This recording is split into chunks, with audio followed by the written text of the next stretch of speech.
terror of the Lord we persuade men, because people feel like they can just walk around and do what they do, live their life to the fullest, and whatever. All right, but once you walk past us, and you might hear us talking about missiles, or race riots, or the mark of the beast, or a famine coming, or whatever, man. You should be intrigued, and you should ask a question like, hey, what are y'all talking about? You know what I'm saying? And we'll let you know, and we'll let you know through the scriptures that it ain't of us. This ain't something we just got together and said, man, we about to make up something. But it's the actual terror of the Lord, man. Which you got all types of, man, and that's actually a lesson that I want to do. I just want to get a few more precepts, because it's like, I can't spoil my lesson. But it's certain times in the scriptures when other nations, man, when they had the reverence Yahawah, man, and they was like, oh dang, that's your power? Oh man, blah blah blah. I heard about him, but in these times, all you know is Esau. All you know is these so-called white men. Really the cops and the judges. All right, the public pretenders and all of that. That's all you really know. You don't know the higher up people, that got you living in the ghettos. You don't know the higher up people that's taking your taxes. You don't even know the higher up people that got their own people being two-time losers. All right? You know the face. Yeah, even hope maybe, They just know football, bro. They just know football, man. Can't break that down right. can't break that down right. But hey, through the terror of the Lord we persuade men. Now, I will say this: the terror of the Lord will persuade the right men, because some men you got a lot of proud people that walk around here. Therefore, they don't even care. All right, they don't care what the Lord says He's gonna do, because they don't believe it. And if you don't believe it, you shouldn't care. But that doesn't make it true. That doesn't make it untrue. Hey, the scripture tell you, for what is something not believed, is that going to make the faith of the Most High without effect? No, He's still going to do what He said He's going to do. Why? Because He's a man that He should not lie, and He changed not, and He said He's going to do it. He don't count slackness. It's countless scriptures letting you know that, man. Hell, He said He was going to bring the people out of Egypt, man. Israelites out of Egypt. He brought them out. He said, hey, Moses, bam, do this with your rod. Split the sea. Boom. Hey, walk around the walls of Jericho and blow the trumpets. Boom, they gonna fall. Hey, he's not a power that He should lie, man. He ain't got no reason to stunt. He stunt on the whole world just being Himself. Just being who he got a light to kick it for. For you not knowing who He is. For you not knowing who He is, He already stunting on you, man. Hell, the elites were stunting on us at a point in time, but now we have a name to the face and the face to the name, man. Through the spirit of Yahawah, all right? Is that it to that? Yeah, that was it to that. Ezekiel 37.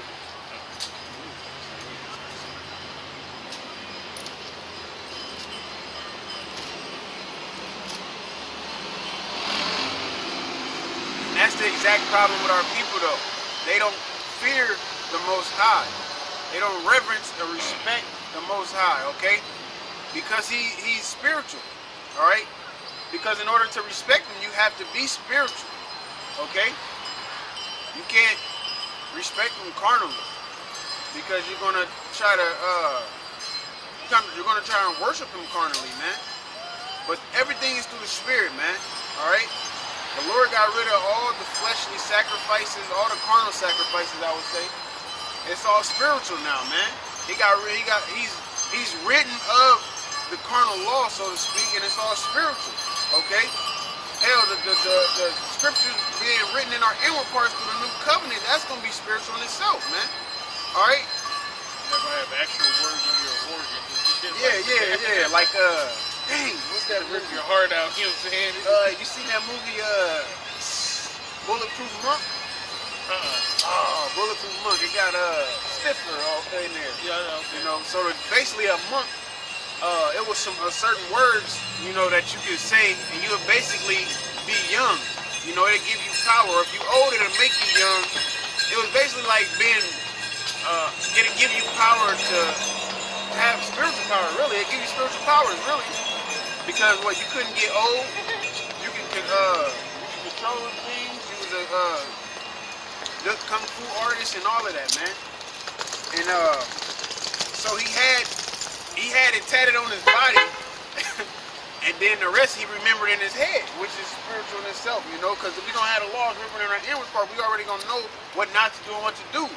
So basically, if you recite these words, you will get that power, okay?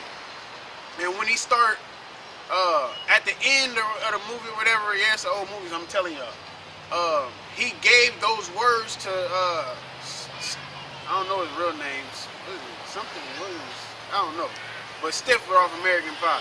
He gave it to a guy and a girl, and the words actually came off his body, and the ink, you know, spilled all in the air, you know, and then it went on their body in a form of a tattoo, man.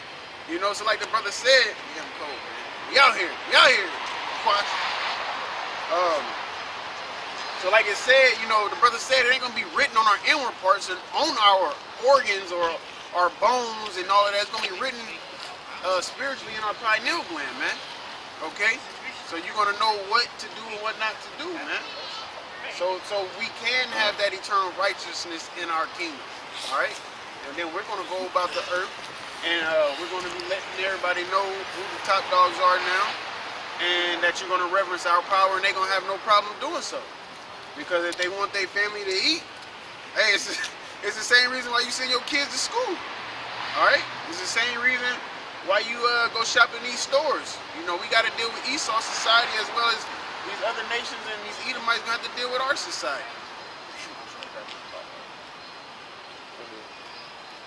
Ezekiel 37:1.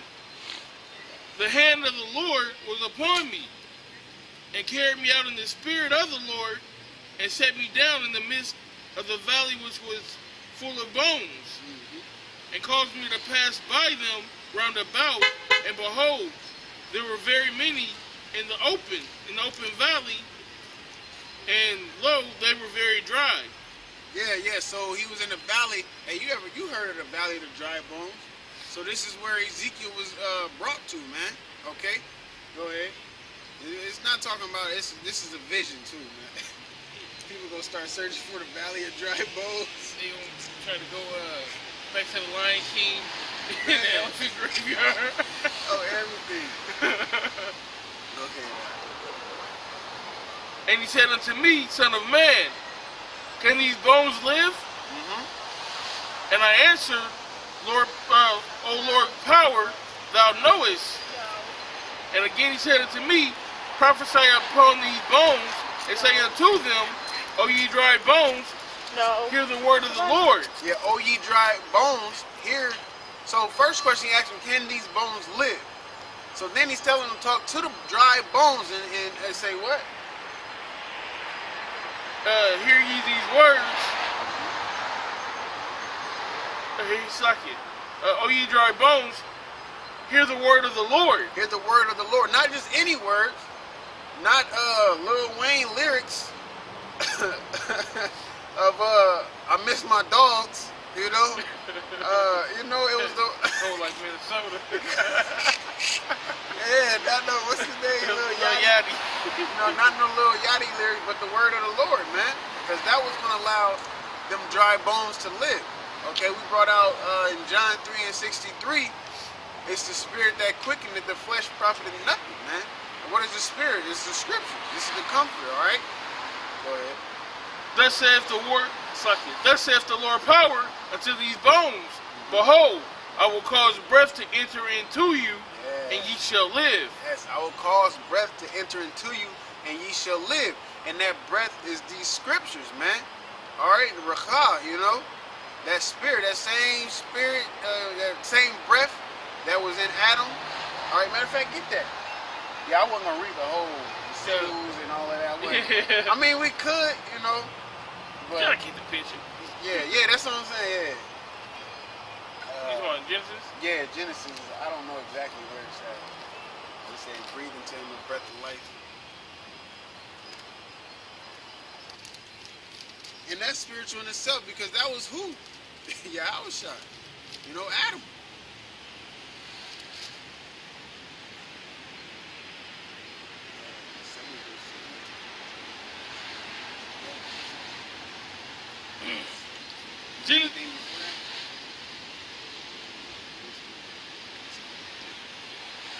Genesis chapter 2, verse 7.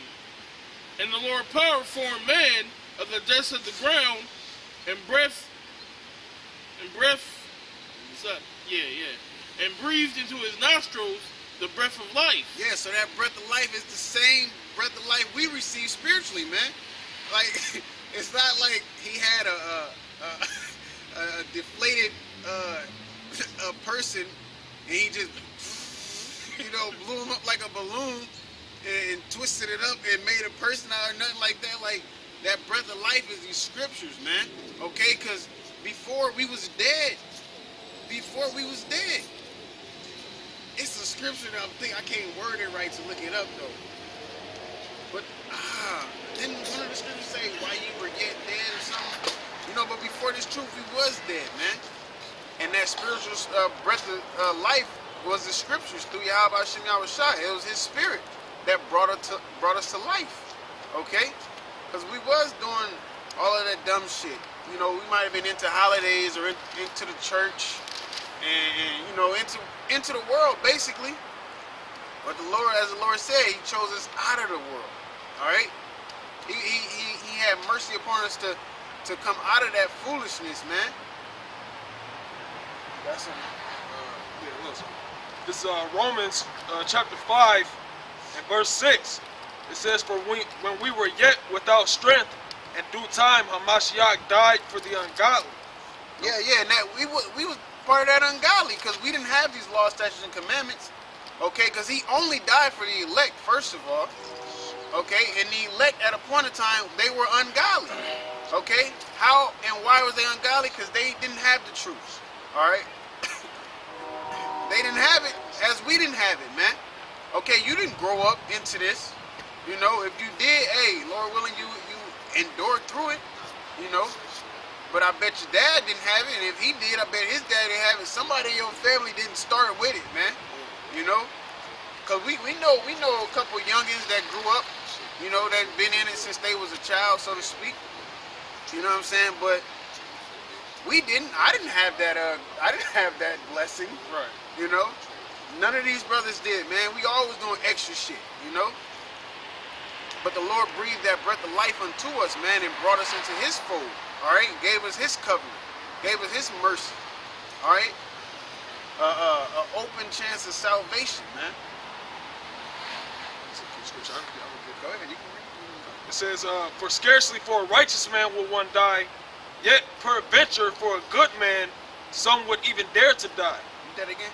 Okay. It says, for scarcely for a righteous man will one die. Yeah, for scarcely for a righteous man will one die, because as the Lord said, man, you are my friends. There's no greater love than to lay your life down for a friend. You know, but nowadays you wouldn't have people that'll die for people. You might. You might, but they might talk about it. But if that chance come, would they really be about it, man? You know? Yahawah was about it, man. He was about it. He was about it, man. You know, he was about it, man. It says, yet peradventure for a good man some would even dare to die. Yeah, even for and that's how this society is, like. And that's what makes us different than this world, man. Cause I really feel like I die for these brothers, man. You know, hey, I'm not gonna lie. I had the opportunity, and I was ready. Like, I was ready. You know, but you know what? It just happened. You know, a situation just happened. So, and that's what it said. I go. You know, and that's what that situation was, man. It wasn't like, oh, the scripture says nothing. No, that was my instinct to do what I did, man. This is the point I want to get, speaking on what you were saying as far as being dead. It says, but the Most High commendeth his love towards us, and that while we were yet sinners, Hamashiach died for us. Yeah, it made us what? He made us to be to speak. He gave us a fresh start, man. Okay? Our slate was clean. Alright? That's why I tell you, you gotta know what you're into, man. You can't you can't drink of that cup and eat of that bread unworthily, man. Cause you're gonna it says you're gonna condemn yourself. You know what I'm saying? That's like, you don't play football, but somebody psych you into getting on the field with Ray Lewis. Like, man, he retired, he ain't shit like that. Like like Ray Lewis can't hit how he was just hitting, what is that, 2 years ago. You know? Or Mike Tyson ain't got that much power left behind a punch or something, man. You know what I'm saying? You gotta, read that again. It says, but the Most High commended